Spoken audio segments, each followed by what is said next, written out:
Okay, y'all. We're going to start chapter 9. Okay. So remember, it takes all.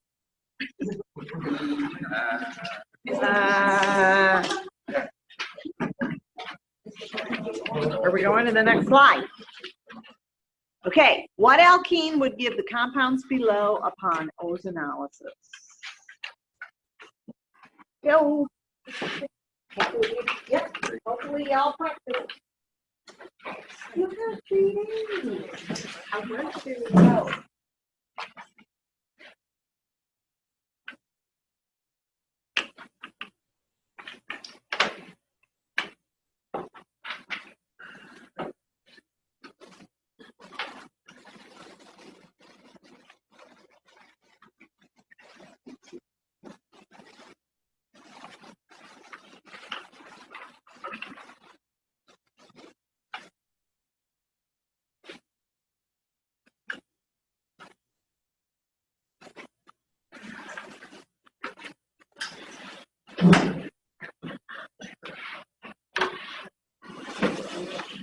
We're at 9.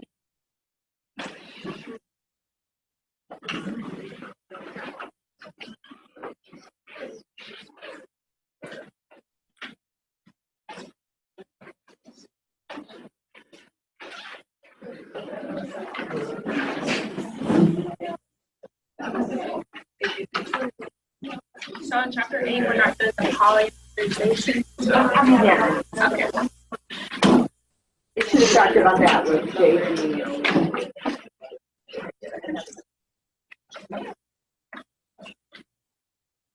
Okay, are we up there? 19? Make a choice. Even if it's a guess, it's better than nothing. Okay, so how do you think about it? How do you do it?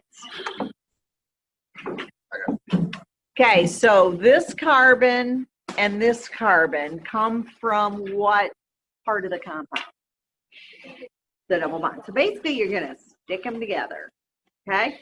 And you should have a double bond between them. So this is out because the double bond's in the wrong spot.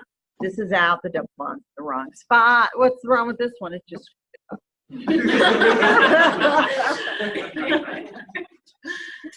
okay. Are we getting better at that? Okay, just stick them together. All right, so here comes the alkyne family. Alkynes are basically hydrocarbons, although you all know we can be mixed now. They contain at least one carbon-carbon triple bond. Yeah. Are you skipping the rest of chapter 8? There really wasn't anything left. We're not doing the polymer stuff, and we're going to do synthesis at the end of this. That'll give you time to learn the reactions from chapter 8 and 10. The general formula for alkynes is CnH2n minus 2, 2n minus 2. Okay, that would be if all you have is one triple bond. Okay. You can have internal alkynes and terminal alkynes. Terminal are at the end. Get it? Terminal end. Okay. So here, I'll draw you a compound. Is that terminal or internal? Terminal. Dang, why wasn't that quick? That's all right, I'll save it for the test. Okay. Okay, it's interesting to note some naturally occurring alkynes, okay? This one is called Capelin because the IUPAC name is huge. But it has a lot of antifungal activity. And this compound down here, ichthyotherol, say that fast time, is used by the indigenous people of the Amazon for poisoned arrowheads. Okay, so I don't recommend ice, probably ice. Notice that, what have we got? Triple, triple, triple, double. And look at what we got over here. Chiral center. That's the chiral thing. Oh gosh. Okay. So a lot of triple bonded compounds make them particularly poisonous. So, okay. This is Saikaew toxin. It's isolated from water hemlock. Okay. You'll notice that the way this is drawn, they have triple bond and then they have the two. It's just something you probably haven't seen. Okay. So I mentioned it because you may run into that as you're studying compounds in biology classes and stuff. It's just triple bond and then triple bond. And here's some double bonds. They did the same thing with that. It's to keep it from getting too big. But notice that it's a big, long compound. Okay? And it is, don't eat water hemlock. Okay, simple alkynes like acetylene or ethine are formed by taking calcium carbide and adding them to water. So, have you ever watched an old movie where they were mining in a cave or they were spelunking? You know what spelunking is? Investigating the caves. Okay, and they have those little hats on and they have lights. Okay, well, the way that those lights would work is you would have a little container on your head of calcium carbide and you would add water to it drop-wise. And you would adjust the timing of the water dropping into the calcium carbide. That would make acetylene, which is flammable. And so you'd light that on fire.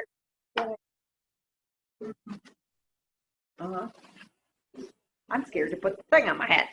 Okay. So that's how they, because they didn't have batteries and they still investigated something. Okay. This compound is propylene or propine. Okay. You'll notice that the common names end with that ENE still. I don't know why that happened, but simple alkynes, the IUPAC names end with YNE. Okay. That's going to be our new ending. Alkanes end with ANE. Alkenes end with ENE. Alkynes end with YNE. Okay, at least they did something to me when they made all those decisions. Okay, so when you're finding your longest chain, it must include the 2 carbons of the triple bond.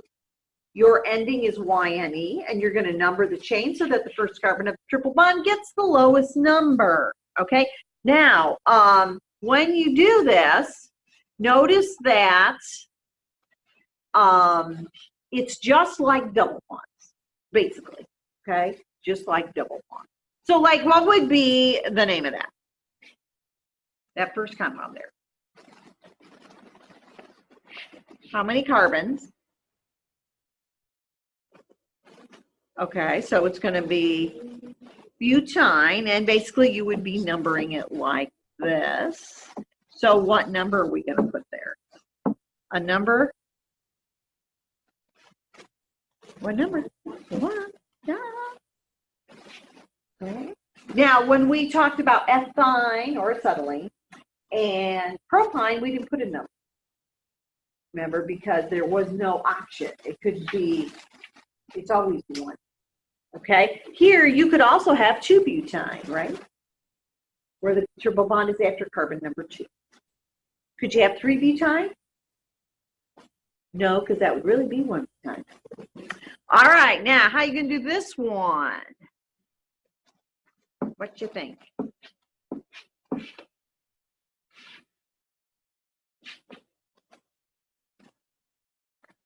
What's the longest chain? How many? 5. Okay. Which way do you want to number? Left to right or right to left? Right to left, because you want your triple bond to get the lowest number. Now, remember that when this is 2, it means we got 1 here and like 1 here. So it's 1, 2, 3, 4, 5. Okay, so what's the whole name for that? 4-methyl, what? 2-butyne. No, 2-pentyne. Okay?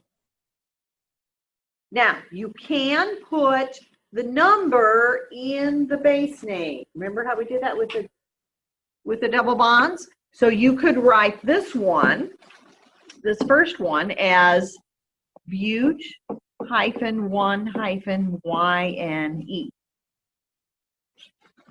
Okay, so how would you write this one, the second example, that way? You'd go 4-methyl.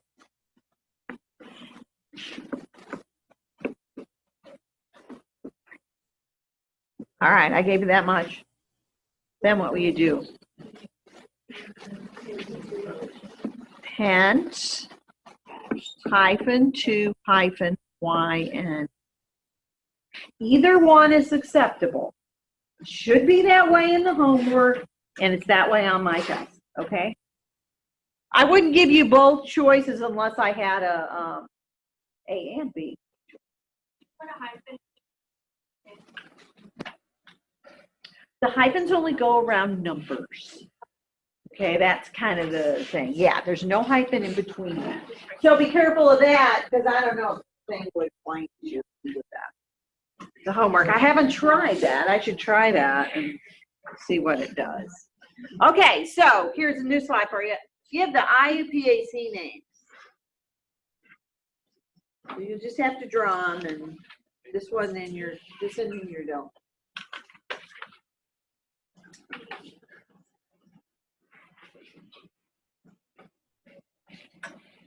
So what step one? Follow the steps. Step one, find the longest chain, and it must include the carbons of the triple bond. Okay? What is it?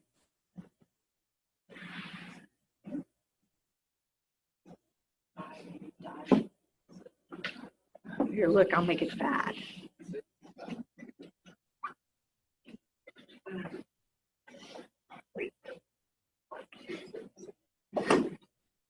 So how many carbons is that? 8. So it's going to be octyne. Remember, we're working the names from the back to the front.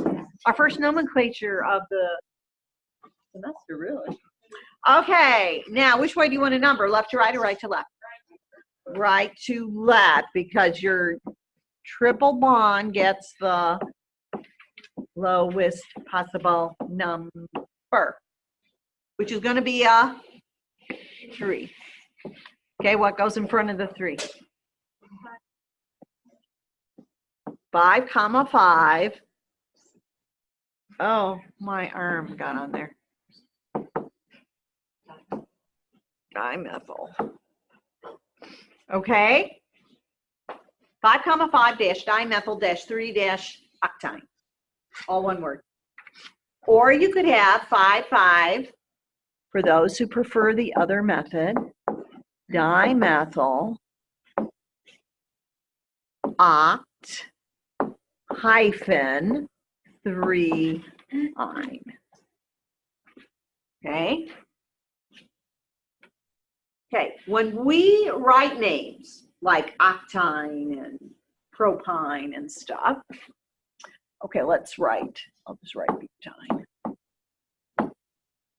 Okay, remember that this part of the name gives you the number of carbons in the chain. Okay, what does this part of the name give you? That gives you single bonds, if there's a double bond or triple bond. Okay, and this E is actually an ending. Okay, we haven't really presented it that way yet, but you're going to be able to have double bonds and other functional groups and triple bonds and other functional groups, and that E is going to change. Okay, but only the E, the YN, EN, or AN are in all the names. Okay, they're in all the names. All right, so what do you think about this one? I drew that one that way because you'll end up seeing it that way in homework and books and all kinds of things. Notice that the 2 carbons of the triple bond are what hybridization? sp. And what is their geometry? Linear. Notice, these 4 atoms are all in a line. Okay? And so it gets drawn like that a lot. Okay? So that is basically this part of it right here. Okay? So keep that in mind. It looks weird when you first see it and you haven't seen it before. Okay, so what is the name of that? Who? 2-heptine. Okay, draw it the other way. Hept 2-ine. Okay, either one. You don't have to give me both. Okay, did everybody follow the numbering and see that there's a carbon here and a carbon here? That's what I want you to see. Okay, give an IUPAC name for this compound.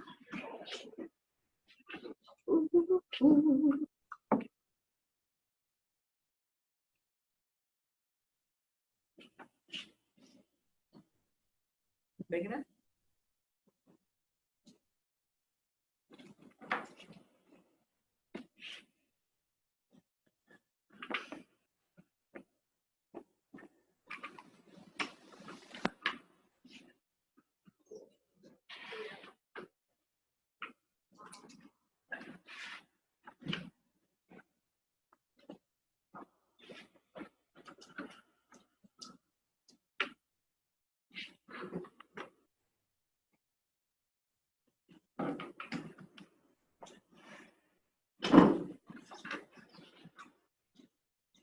Okay, everybody made a choice?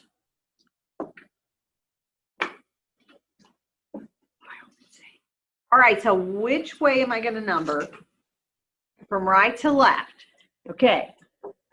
1, 2, 3, 4, 5, 6, 7. Is there a carbon there? No, there's an O there. Okay, it's written in. Don't add extra carbons. It's a real common problem. What is this group called? Methoxy, right?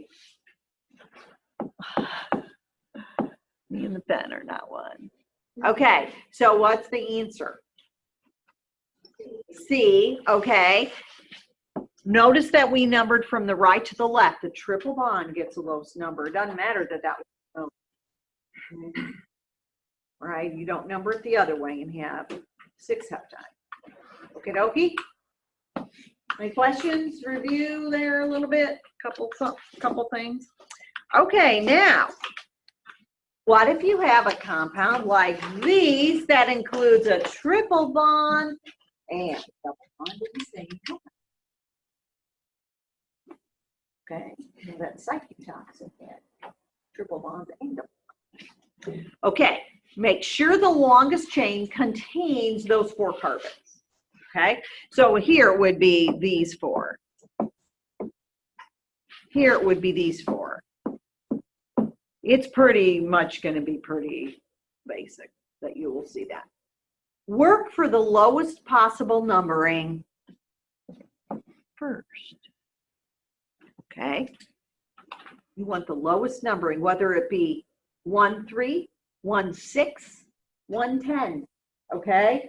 2, 5, you want the lowest possible numbering. Then, if the numbering is identical, then the double bond wins. So they don't fight unless the numbering is the same both directions. Okay? Then the double bond gets the win. Okay? So start with this one down here. Okay, the first one. We're going to go 1, 2, 3, 4, 5, 6, 7. Okay? Or we can go the red route.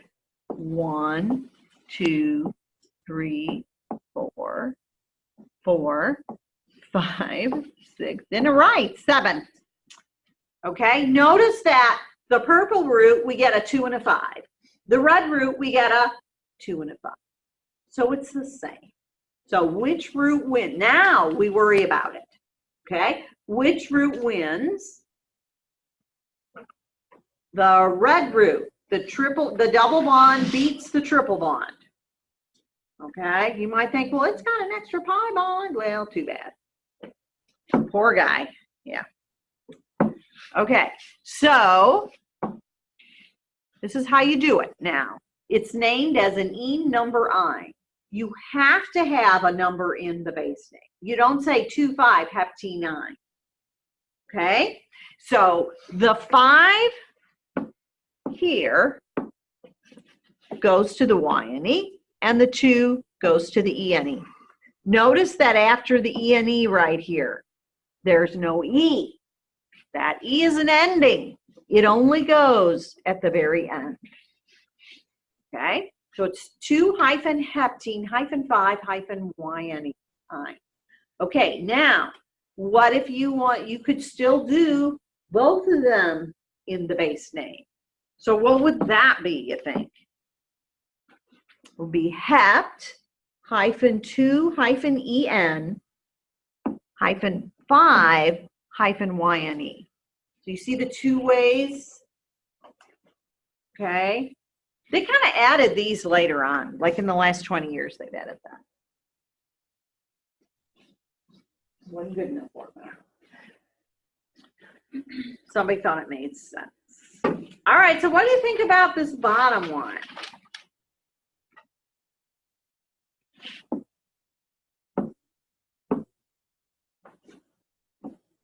Okay, remember that this 2 means 1 and 2. Okay, so you've got 2 methyls off that last carbon. So which way do you want to number? Left to right or right to left? Right to left. Right to left, because the numbering is going to be identical, isn't it? Okay, and the double bond wins. Okay, so what is the name for this? It's 2-methyl 2-hexene and then 4-ine.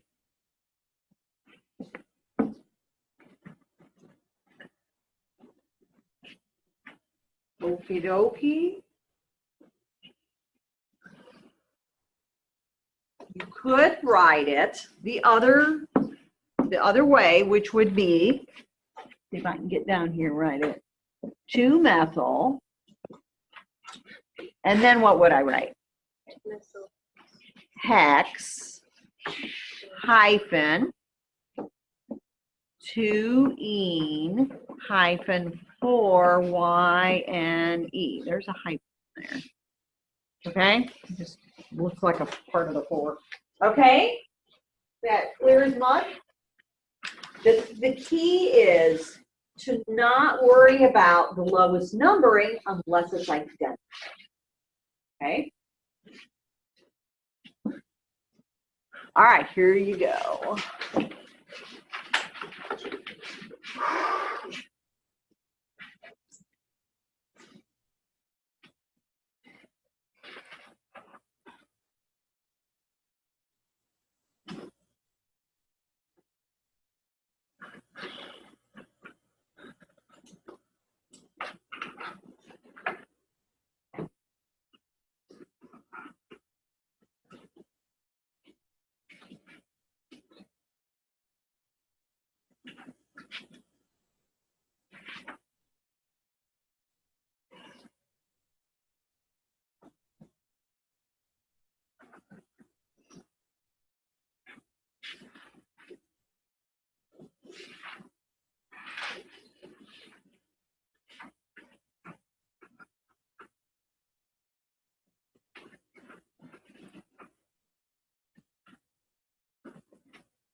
I got 18. I need one more, don't I? Let me make sure you got it. Okay, cool. Okay, so which way do I want to number? Right to left. Why? Because that's the lowest number. Because 1 is going to be lower than whatever the other number would have been, which would have been 3. Okay, so it's 7. So your base name is hept, right, for 7. So it is, and you use the first numbers of each of the double or triple bond. Okay, do you see why you don't do this?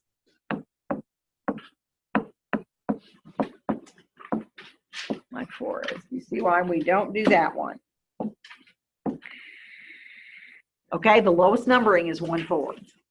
Okay, and the double bond wins anyways. That kind of should, I was hoping that would be a helpful thing. Okay, so when we look at compounds and how acidic they are, here's a table of compounds and their pKa's. Okay, do you remember what a pKa is? At least anything about it. Do you remember that it's negative log of the Ka, okay? The equilibrium constant, okay? We're not going to calculate anything, so don't panic. But with pKa, the lower the pKa, the more what? Acidic, okay? If you didn't remember that, write that down on your slide. The lower the pKa, the more acidic. So on this table, which compound is the most acidic? HF, hydrogen fluoride, okay? Which one is the least acidic?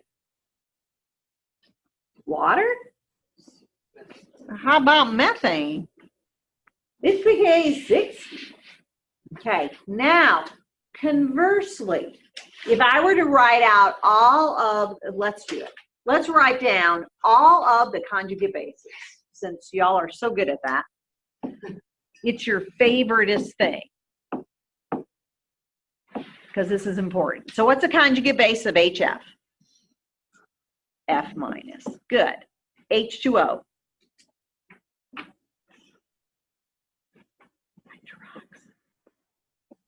All right, so how do you figure them out? You do what? You pull off a hydrogen. Okay, so what is the conjugate base of NH3? NH2 minus. Okay, how about ethylene? What's that gonna be? CH2 double bond CH minus. Okay, what about CH4? Methane, what is the conjugate base? CH3 minus. All right, so far so good. Now, which one of these compounds up here is the strongest base? Which of the conjugate bases is the strongest base? Yes, very good, because it's opposite. Okay, so something that's a good acid has a weak conjugate base. Something that is a poor acid, I mean, 60 is like a huge number, right? For pKa's, okay? CH3 minus, though, is a super base. It's the best base of all of them up there, okay? That doesn't mean that you're going to get it by taking CH4 and removing the proton. You would get it another way, okay? This is just a way to help you remember. Okay, now why do we even do that? Okay, because look at acetylene. Acetylene has what for its conjugate base? What is acetylene's conjugate base? It's HC triple bond C minus. That's the conjugate base of acetylene. And look at acetylene's pKa, 26. Quite a bit different from 60, huh? Okay, so what does that mean? That means that all of these conjugate bases can remove, golly, a hydrogen off of acetylene. So what we can do is make a carbon with a negative charge. And that gives us a carbon-based nucleophile. Okay, so what's a nucleophile? What does nucleophile mean? It means that it donates its electrons to something that's a nucleus, something that's positive. So we are now going to be able to make, for the first time, carbon-based nucleophiles. Okay. All right, now why is the triple bond better? And you'll notice the triple bond, and then we had that NH3, NH2 minus thing. And then we had the double bond, and then we had single bond. So what happened was we went from hybridization of sp to sp2 to sp3.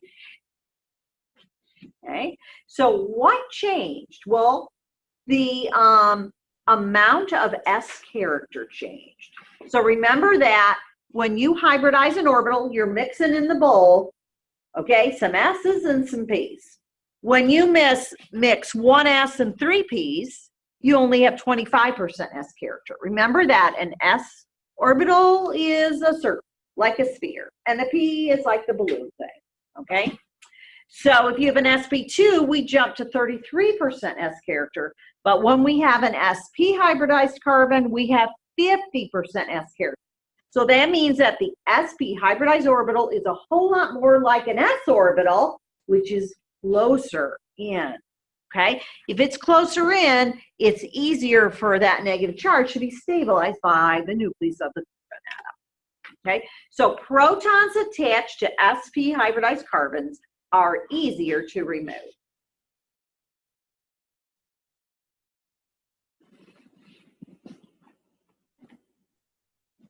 Got all that?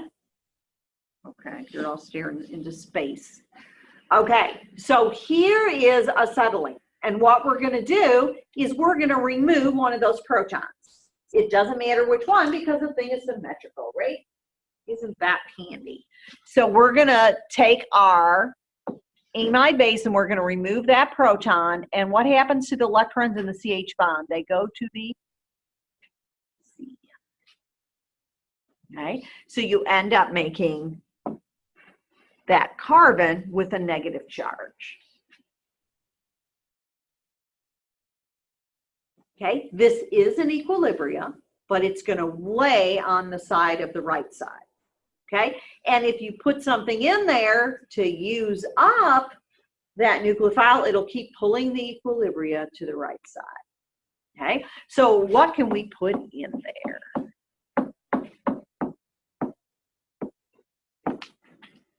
Let's add methyl bromide. Okay, I'm going to add methyl bromide. Okay, so if you're a nucleophile, this is a nucleophile and it's negatively charged, we're going to go where? To the carbon, and then what happens to the CBr bond? It breaks. What kind of reaction is that? SN2. I'm telling you, it all comes back. All right, so we're going to make what now? HC triple bond C, CH3. Okay, and what happened to the bromine? We got bromide ion. Okay, now what's the counter ion going to be, in case you're bothering you? Usually we used NaNH2. That's the main base that gets used. So Na plus is going to be your counter ion for all of these. For all of these anions. Okay. And sodium bromide is nicely soluble in water, so you would wash it away in your cell phone. Okay. All right. All coming back to you now. What do you know about an SN2 reaction? What kind of mechanism is it? What? Concerted. What else do we say about it? It's what? I couldn't hear you. It's backside attack. You remember that term? Okay, because if you have a chiral center, what's going to happen to it? It's going to be inverted, okay, because it's coming in one side, the bromide's leaving the other side. Okay. What kind of alkyl halides do SN2 reactions work best on? Primary. Okay, that's important. Because this isn't going to work real well if you have a tertiary alkyl halide like T-butylbromide. You can't make it that way. It ain't going to work. Okay, so here is one. So we started with acetylene. We made the sodium acetylide. That's what that's called. And then we add RX and we put an R group on there. You can do it again and do it on the other side. So we're going to pull off the hydrogen on the left now, make this sodium acetylide type compound, and now we're going to add a different R group and we can put it on the left or the right. So you see that we can have different groups on either side of the triple bond, different groups. So if I said to you, oh, I don't, well, all right, we'll do this and then we'll make one. Because I know that slide's coming. Because I was real excited. Okay? So if you have that compound and you add methyl fluoride, what do you get? Now I'm getting off. Okay. I got hot at night. If you get too hot, we can open the windows. So don't be shy to say, please open the window when it's hot. Okay.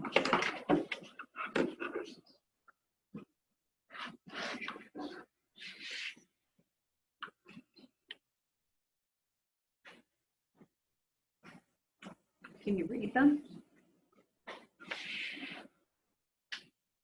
I got 18. Do I have number 19 coming? Should have 20 total. You have 20. Yeah, we had 26 Oh, earlier. okay. Okay. Yes, it's C. Okay, when it's written like this, all right, make sure you recognize that that's an ionic bond. Okay, so you have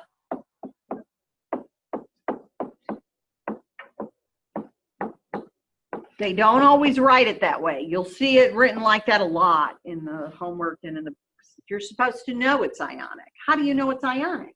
Because I told you. Because it's a non-metal and a metal. Okay, and I told you, I guess. All right, here they use the chloride.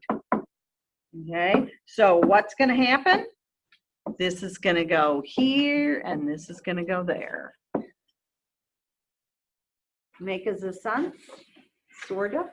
Okay, now we're going to make one. Yeah, just one. We're going to make 2-pentyne from acetylene and any necessary alkyl halides and inorganic reagents. So, what do you think you should do first to approach the problem? Draw it out. Okay, so what is 2-pentyne? What does the 2 mean? You have a what at carbon 2? A triple bond. 1, 2, triple bond, 3, and then what?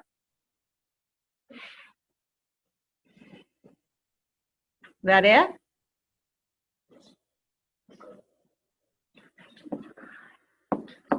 Four, 5. We got 5 carbons, right? Pentagons have how many sides? Last time I checked, it was 5. Okay, that's where we want to end up. Where are we starting? We're starting with acetylene. What's acetylene? Okay, you got to know acetylene. And y'all, nobody calls it ethyne. We all call it acetylene. Okay, ethyne is, yeah, technically a name for it. Okay, now, look at this and tell me what you're going to do. So, where are these 2 carbons in that structure? Where do you think they are? Because we're making that from acetylene. Where are they going to end up? Are they going to be these 2? Are they going to be those two?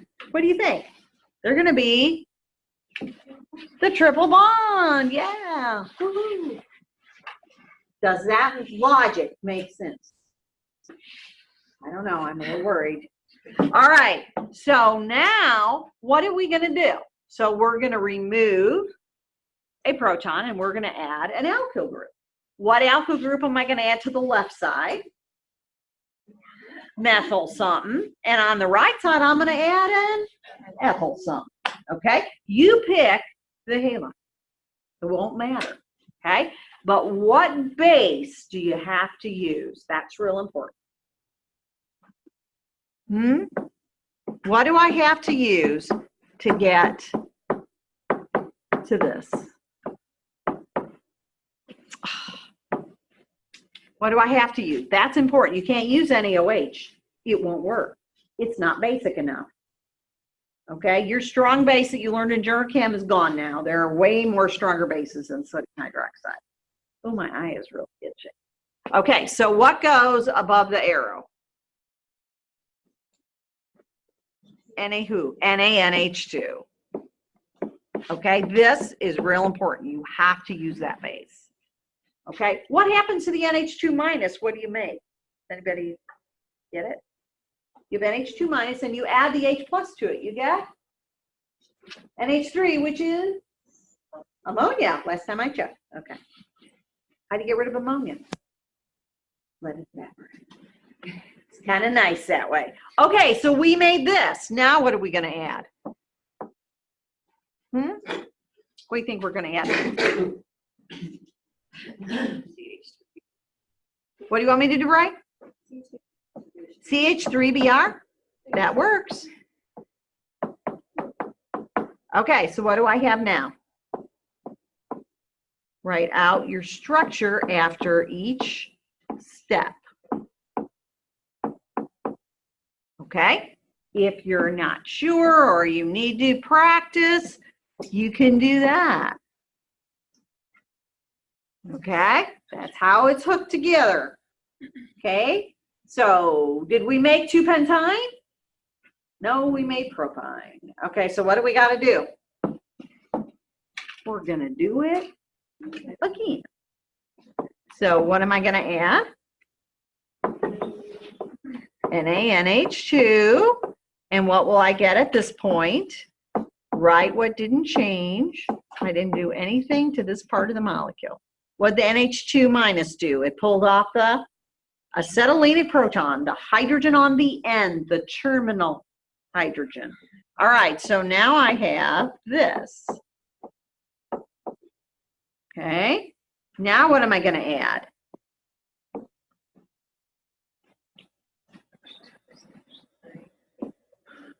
CH2, CH3? I need something else though. Okay, a Br. You need to have a leaving group on there. You can pick which leaving group you want. It can be chlorine, bromine, or iodine. Do not use fluorine. Okay? Good rule of thumb, just don't use fluorine. You're good. Okay, now if you were doing something and you wanted to, well, that's different. Okay, so it's going to go to this carbon, and the electrons in the BRC bond are going to go to the bromine. Boy, my little arrow looks pretty sick up there. All right, so that gave me that, right? It's just flipped around. Now, there is no rhyme or reason as to which one you add first. If you wanted to put the ethyl on first and keep it, you know, the same, or you want to take off that hydrogen, it doesn't matter. Okay? So it's the same molecule flipped over, right? It's drawn. So it doesn't matter which order you put them on, as long as you put on the two different ones. Now, if the two groups are the same, let's say you had an ethyl and an ethyl, okay? You would still have to do it in 2 steps. You can't like add, let's add 2 of those, make 2 minuses and throw it all on in one shot. It doesn't work. It's really hard to take off the second proton, okay, after you've made the molecule negative. It's really hard to take off that other one. So we only do one at a time. So just do one at a time. Okay. Another thing you may see is sodium. So this compound is referred to as sodamide. Oh, here, right. This compound is sodamide, is what it's called. Okay, even though it's not amide, that's just how it got named. Okay, and a lot of times you will see ammonia liquid underneath it. That is the solvent that is used, actually used, sodamide in liquid ammonia. Okay, actually is what gets used. When you work with ammonia, it's kind of amazing because it will actually, the gas will liquefy in a dry ice acetone bath. Okay, I've actually worked with ammonia, it's kind of fun. And you can put a little thing of sodium in there and it'll turn blue like that other thing I told you. THF. Yeah, it'll turn, it's really pretty. Okay, and so usually you get your, you take a round bottom flask, put a little mark on it, and you put it in a acetone dry ice bath, okay, and then you bubble the ammonia in there. And what happens is it liquefies down because it's so cold. You have your little mark where you know how much you need. So if you need 20 mils, you would measure 20 mils of any, probably water in there, or acetone.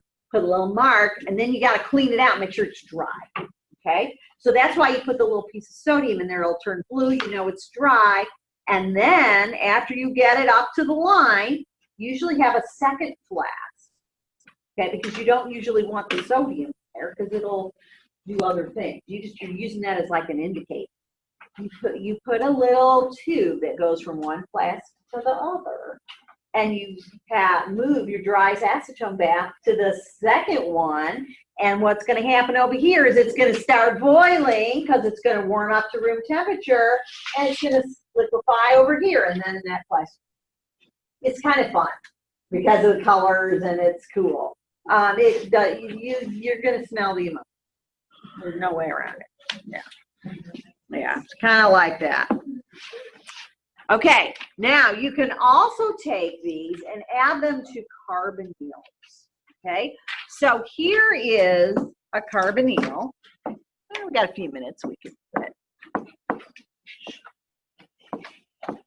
All right, and I'm just going to do this and make it a ketone.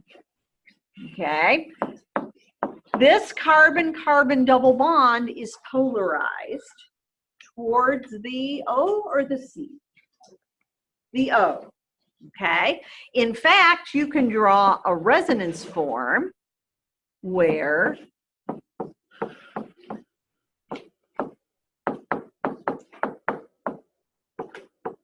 it's like this, right? Ooh, we haven't talked about that much, okay? Why do I make the electrons go up to the O and not down to the C? Because O is more electronegative, okay? A lot of stuff goes back to that electronegativity thing. Okay, so if you are a carbon nucleophile, that carbon is what charge? Negative. So where on a carbonyl would it want to go? To the C or the O? It's negative. It's going to go to the C because it's positive. It's always negative to positive. All right. So let me give you an actual compound. Here's acetone. All right. So what we're going to do is we're going to add to here. Okay. And then you have to go out to the O. Follow through. Okay, if you're hitting a tennis ball and you stop here, what happens? You don't get a good hit, do you? Some of us miss either way. So if you have to follow through, right? Yeah, I did take tennis lessons once upon a time. Long time ago. Okay, so what do you get? HC triple bond C, and I made a new bond. Okay, this is my new bond right here. Change colors. This is my new bond, okay? And then I have a methyl and a methyl And then what do I have on this O?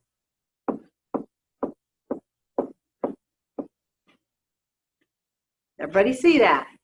I now have 3 lone pairs, so I have a negative charge on that O.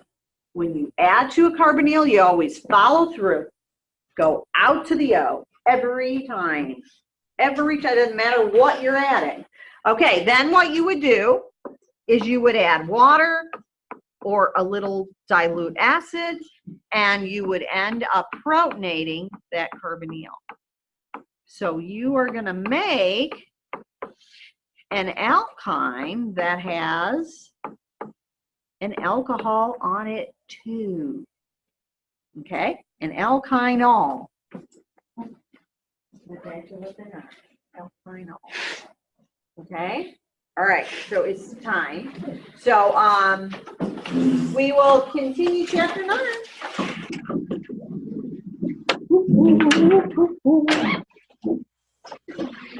Yeah. Was I following the slide? I meant to check that, and I didn't get you because of all the issues.